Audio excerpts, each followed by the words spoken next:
అందుకే ఇక నుంచి మనం జై శ్రీరామ నినాదం ఇవ్వద్దు, జై సీతారామ నినాదం ఇవ్వాలి. అయ్యా ఒక్క నిమిషం.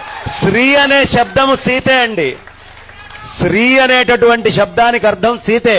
కాబట్టి జై శ్రీరామ్ అంటే సీతా సమేత రామ, సమస్త సంపదలతో కూడినటువంటి రామ అని అర్థం.